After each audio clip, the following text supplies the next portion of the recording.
OFW na pinirahan ng jowa. Kung may idea ka, ipwesto mo na sila. Yan, pwesto mo na sila dyan, Rochelle. Sino nga ba sa tingin mo? OFW, pinag-aral ng jowa, pero pinirahan lang siya. Nasunugan na abo. Feeling ko babae yan, Rochelle. Babae. Alam mo, nabasa ko to itong magulang na nag-aral ng sign language para sa anak. Pero unahin muna natin, Shell. Sino yung OFW na pinag-aral ng jowa? Si Michelle. Pinirahan. Sino? Tingin ko si Michelle. Feeling ko si Marilyn. Ako kay Marilyn ako. Kasi pag binasa mo mukha niya parang very gullible, very trusting, di ba? Ikaw na lang. Pwede din si Kai. Si Marilyn. Si Marilyn. Number 3. Yan, yan. And how about si Michelle? Michelle, ba? Michelle, tingin ko, dahil sa kilay mo at sa damit mo, dito ka. Saan siya? Maganda ka, ikaw ang magulang na nag-aaral ng sign language. Para sa anak. Si Kai naman. Aba si Kai. Si Kai, nasunugan. Tingin ko, ito yung nagdadamot ng spaghetti. Katawan pa lang, ano na eh. Parang Mahilig sa pinalaki ng spaghetti. sex. Nagdamot De, pero- ng spaghetti. Rochelle, babaguhin ko yung recommendation ko ha. Feeling ko si Kai ang pinag-aral ng jowa pero pinirahan lang siya. Siya yung tipo eh. Hoy, Mukhang nagpapa-aral eh. Oh. Ay, oo. Mabait Diba? yung mukha. sige, pagpalitin na Ate agad. Marilyn, dito ka sa... Susundin Yan. mo si Kuya Yan. Kim. Kai, akyat ka dun, Kai. Kuya Kim, Shut- yan na naman ako sa'yo, bahala sa'yo. Maniwala ka. Pag Okay. nag-guess ako dito. Eto bakit na. lang sinusunod? Sigurado na siya dyan. Kaya naman alamin na natin kung may na-match ka ba sa pagbabalik ng TikTok Live! Nagbabalik ang inyong paboritong balita namin kasamang hulaan. Ang tanong, tama kaya ang pagkakapwesto ni Rochelle sa ating mga tiktroma? Eto na, alamin na natin kung may na-match ka ba. Anong sabi ng balita? Wala kang na-match. Perfect zero! Sabi ko na sa'yo. Sorry. Simulan Sorry natin po. kay Ate Michelle. Michelle, halika, Eto dito na ka nga. ba? Si Michelle. Ate Michelle, yung OFW na pinag-aral ng jowa pero pinirahan lang siya. Ayan na, Ay, sinasabi naku ko eh. naman, Siya pala yun. Rochelle, konting kwento naman dyan. Konting kwentuhan. Ano po, sabi niya kasi nung nasa Saudi ako, sabi niya, paaralin ko daw siya kasi pag nakapagtapos daw siya ng pag-aaral ng in situ, paaralin naman daw niya yung anak ko. So yung nanay tsaka tatay hindi rin pinag-enroll. Baka naman pati nanay tatay pinagpa-aral din. Grabe. Pero ate, gano'n na kayo katagal nun? Nung Ano lang, months lang kami nung hiningi niya sa akin na paaralin ko siya. Pero Kasi ate, saan mo kasi siya kamamatay na nakilala? ng asawa ko. Saan mo nakilala para pag-aralin mo? Oo, saan mo nakilala? Kababata po, kababata. Kababata. So kasing edad mo siya. Opo, kaedad ko. So ang tanong, nakapagtapos naman ba na? Opo, nakapagtapos siya ng pag-aaral. Oy, congratulations sa'yo. De, pero Michelle, gusto namin sabihin lang, ang ganda ng sense of style mo, ang ganda-ganda ng damit mo. Tsaka ang ganda ng pagkadala mo sa damit mo. Di ba? At saka talagang isa sa mga co-host ngayong araw na to. Para, Ayun na nga. Nasabihan. Parang- Co-host ka pala ngayong araw na to. Pero ate Michelle, okay ka naman na ngayon. Opo, kasi nung sila kasi ng pinsan ko, wala na rin sila, kaya patas na kaming dalawa. Hala!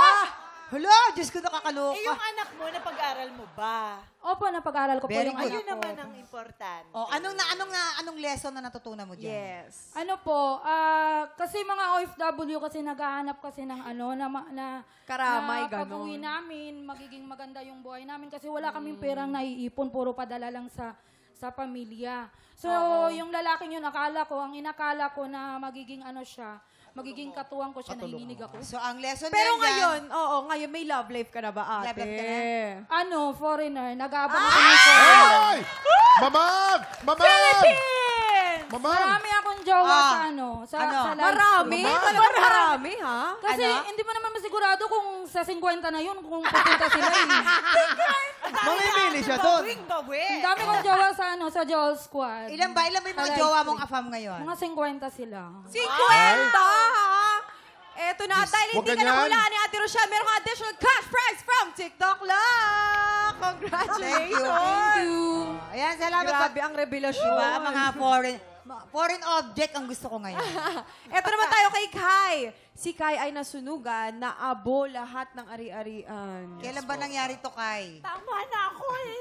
Nangyari po ito taong 2019 po, January 29 po. Bago Oo. mag-pandemic. Bago Opo. mag-pandemic. So, sobrang laking dagok po talaga ito sa buhay namin dahil Yan.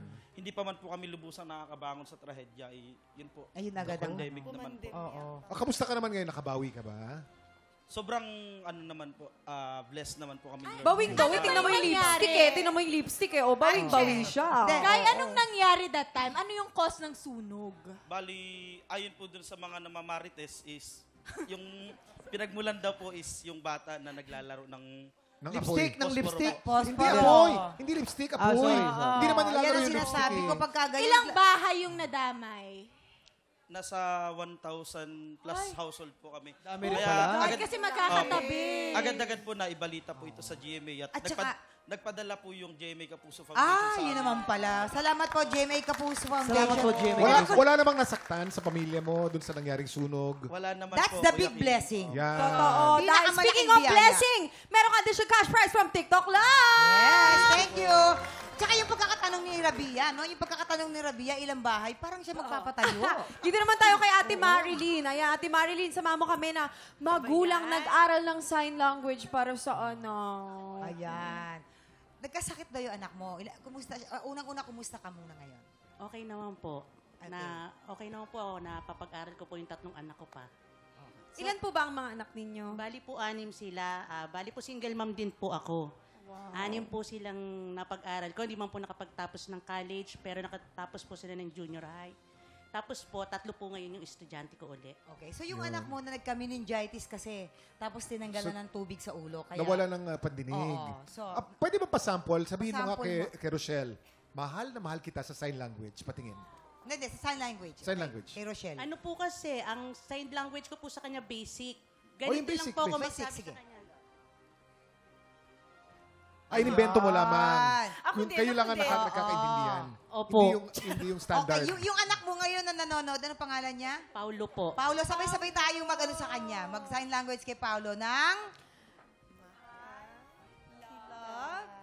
Yun. Mahal ka namin, Paulo. Yun. So, anong tawag dito? Kumusta ka naman? Kumusta yung anak mo ngayon, si Paulo? Kumusta na siya? Nag-aaral po siya ngayon sa Batino Elementary School sa Quezon City po. Bali po na, 4 years po siyang pabalik-balik sa kinder. Kasi nga po sa regular school ko lang po siya ini-enroll, nabubuli, umuuwi. Pag umuuwi po siya, nagsasign po siya ng gano'n. Ay, no. Naku! No. Ibig po sabihin, meron po nagbubuli sa kanya sa school. So yun ang sign language nyo. Opo, sa akin. Akala ko kung ano yun eh. Hindi po, sa akin So po. itong sign language yung inimbento nyo lamang para sa inyong dalawa. Hindi yan yung standard sign language. Hindi sign language po. talaga na Ngayon po, ginagamit. nag-aaral po ako sa YouTube ng mga sign language para po malaman ko. Ayan. Pero maraming salamat sa iyo. Iba talaga ang nagagawa ng pagmamahal ng mga ina. Thank At you so dahil much. hindi ka nahulaan ni Ate Rochelle, meron ka additional cash prize from TikTok Live! Congratulations! Thank you sa pagbahagi na inyong mga kwento, Michelle, Kai, at kay Marilyn. At syempre, salamat. maraming salamat Ate Rochelle. Kahit naman naka 0 point, pwede kang bumawi.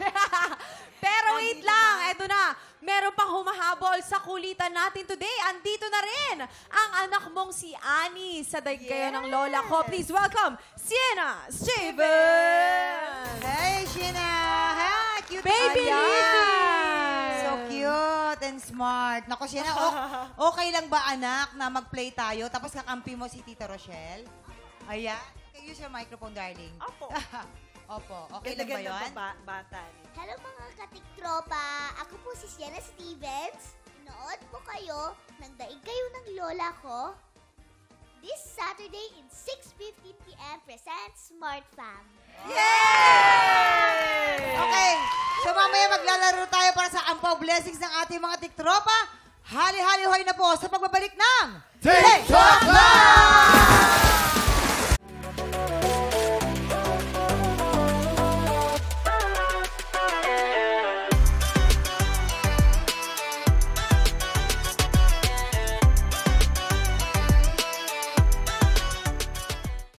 Tiktropa, pinanood mo hanggang sa dulo itong video na ito?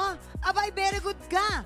For more happy time, watch more TikTok Lock videos on our official social media pages and subscribe to GMA Network official YouTube channel.